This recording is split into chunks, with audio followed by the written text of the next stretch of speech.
The Whisper Man, a mysterious audio drama mind, synchronicity and hidden reality. The rain wasn't just falling, it was etching the city, carving gullies of grime down the windows of Elias Vance's third-floor walk-up. It was the kind of rain that felt personal, a relentless, whispering assault that had gone on for 3 days, leaching the color from the world and leaving behind a monochrome of damp concrete and bruised twilight. Elias sat at his desk, a pool of lamplight the only defiance against the encroaching gloom, his fingers resting on the cool keys of a typewriter that hadn't seen a fresh ribbon in a decade.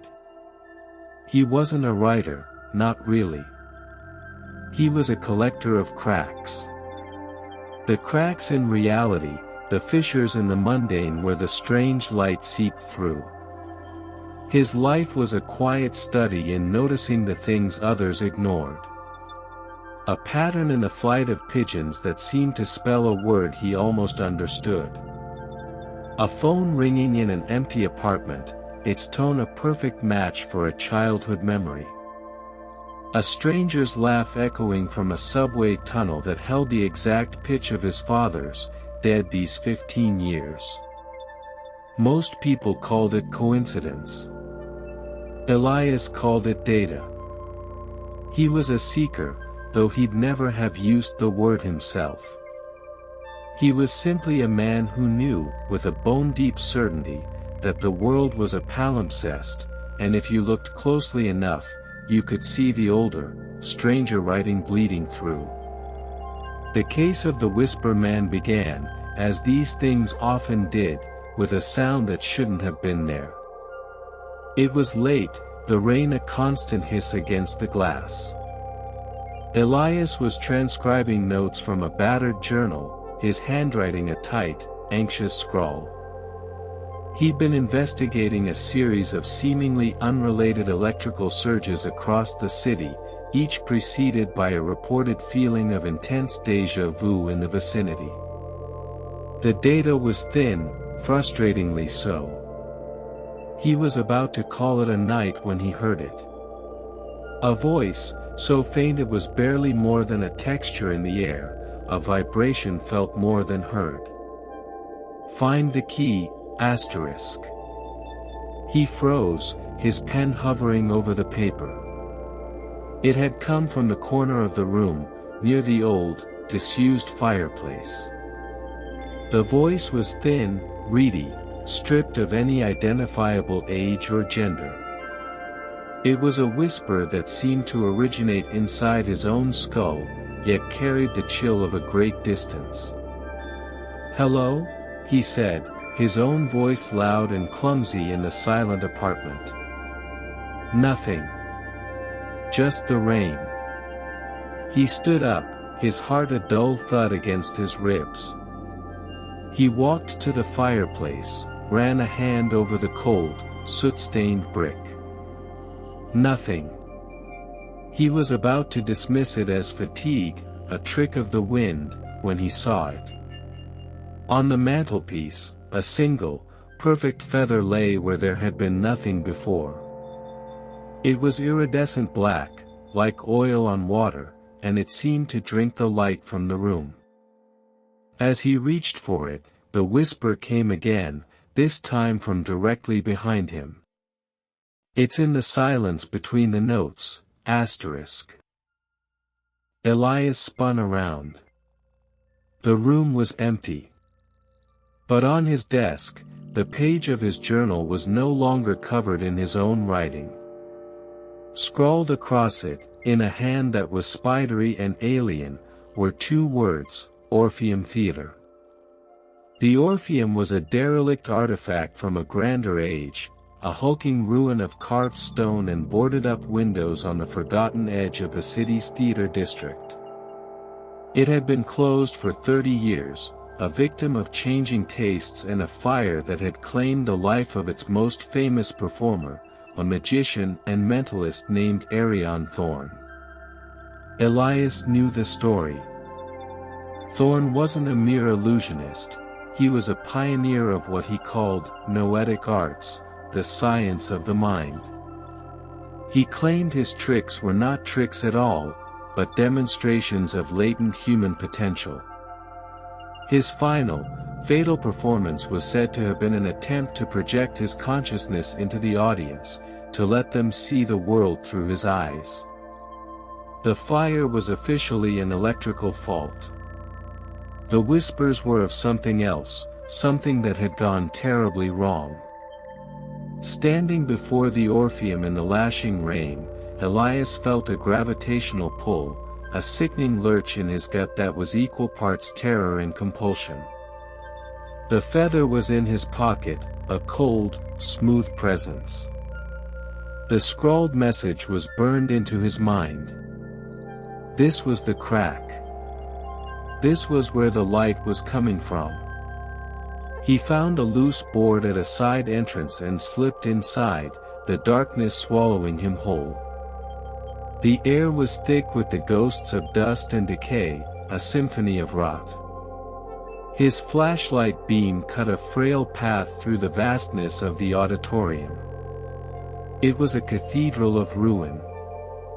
Velvet seats were chewed by time and vermin, the great stage curtain hung in tattered shrouds, and high above, a gaping hole in the ceiling let in the weeping sky, rainwater pooling on the ornate floor.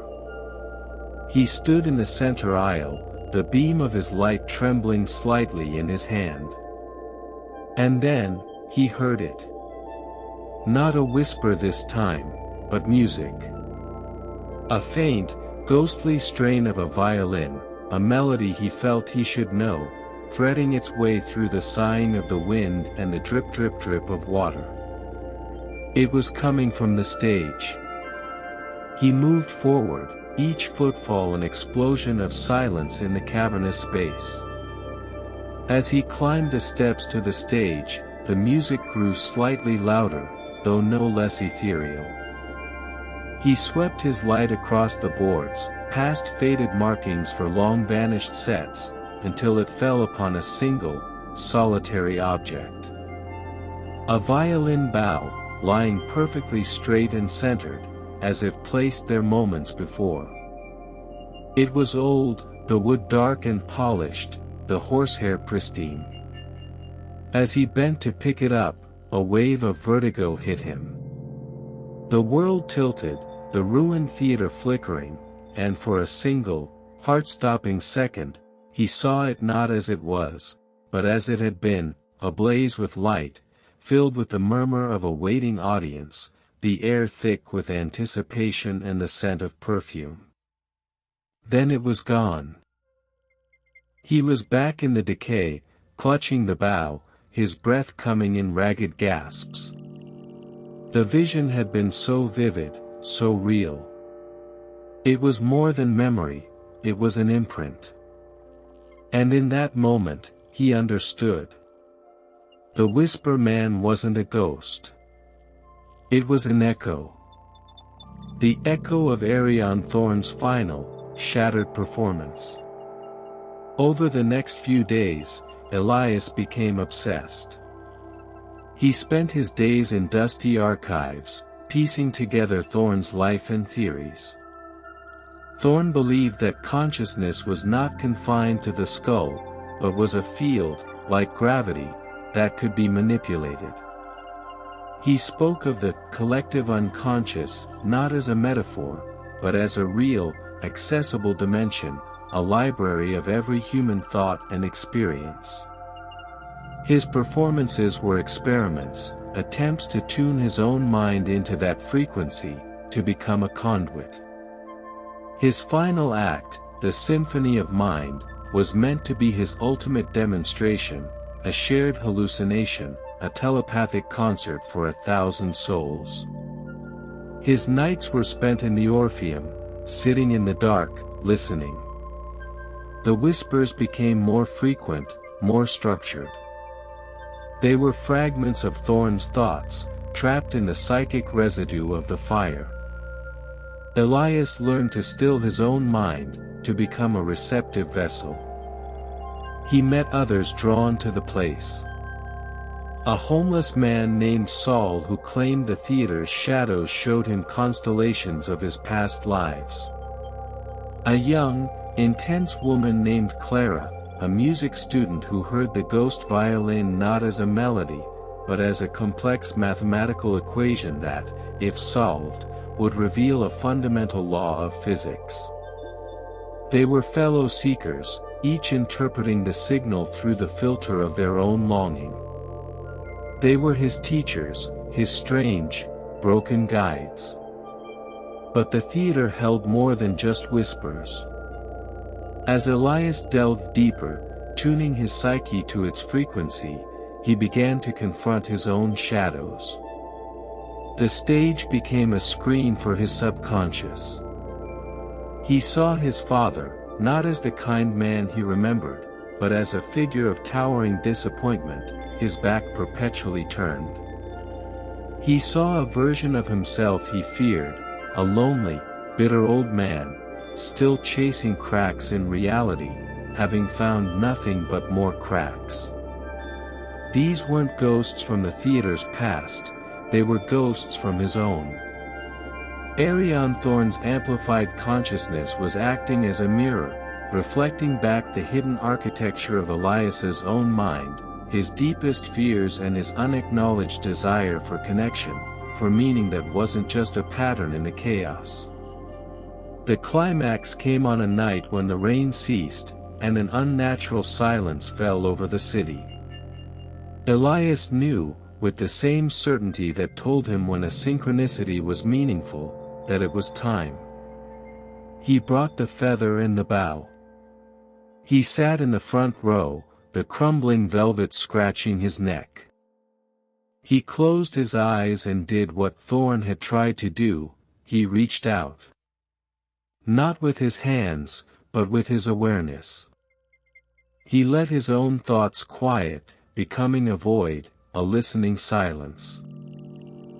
The whispers returned, but this time they were not fragmented. They coalesced into a single, clear voice, the voice of Arion Thorne, filled with a terrible, weary wisdom. "You have come to see the trick, asterisk," the voice echoed in his mind. Asterisk, but there is no trick. Only a door. I tried to force it open for everyone. I failed. The key is not will, seeker. The key is surrender. The power is not in pushing your consciousness out, but in letting the greater consciousness in. The source is not something you find. It is what finds you when you stop looking, asterisk. Elias felt a presence then, vast and ancient and infinitely gentle. It was not Thorne. Thorne was just a voice riding its current. This was what Thorne had called the collective unconscious, the source. It was the sum of all joy, all sorrow, all love and fear that had ever been. It was the music, and every living thing was a note. In that moment, his fear vanished. The shadow of his father turned and smiled, a figment of his own mind finally understood and released. The lonely old man he feared becoming dissolved, he was not separate, he was part of this vast, beautiful symphony. He opened his eyes. The ruined theater was glowing with a soft, internal light. The dust motes danced in complex, sacred geometries. The drip of water was a perfect rhythm, the sigh of the wind a haunting harmony. He could hear the city outside, not as a cacophony, but as a living, breathing organism. He saw the pattern. It had been there all along, in the flight of the pigeons, in the ring of the phone, in the stranger's laugh. It was all connected.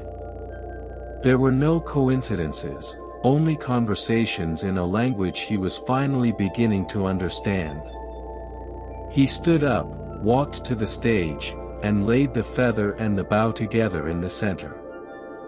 As he did, The ghostly violin music swelled into a single, pure, triumphant note that hung in the air, vibrating not through the hall, but through the very fabric of reality itself. It was a note of completion, of forgiveness, of homecoming. Elias Vance walked out of the Orpheum Theatre as the first light of dawn touched the city. The streets were still wet, but the sky was clear, washed clean. He felt a strength he had never known, not the strength of will, but the strength of connection. He was still a seeker. But now he knew he would never be lost. The cracks weren't just places where the light seeped in, they were the light itself. The world was still a palimpsest, but now he could read it. And the story, he realized, his heart swelling with a quiet, boundless wonder, was far more beautiful and strange than he had ever dared to imagine. The investigation was over. The revelation had just begun. The echoes of the Orpheum may have faded for now, but the signal is never truly silent. If this journey into the cracks of reality has resonated with you, if you've ever felt the whisper of something more just beyond the edge of hearing, then you are already listening. This channel is a destination for those who sense the pattern beneath the noise. We are dedicated to stories that explore the hidden frequencies of existence, the mysteries of the mind, the power of synchronicity, the unsolved cases of human potential. By subscribing, you don't just find our next transmission, you help amplify the signal. You tell the algorithms that there is an audience for wonder, that there are still those who seek the silence between the notes. So, if you're ready to continue the investigation, click subscribe. Ring the bell to be notified the moment our next documentary of the strange is unearthed. Leave a like if you found a key in this story. It guides us to what mysteries to unravel next. And most importantly, share your findings in the comments. What synchronicities have you witnessed? What are the whispers in your world? Your voice is part of the frequency. The conversation is just beginning. Thank you for listening. Stay curious.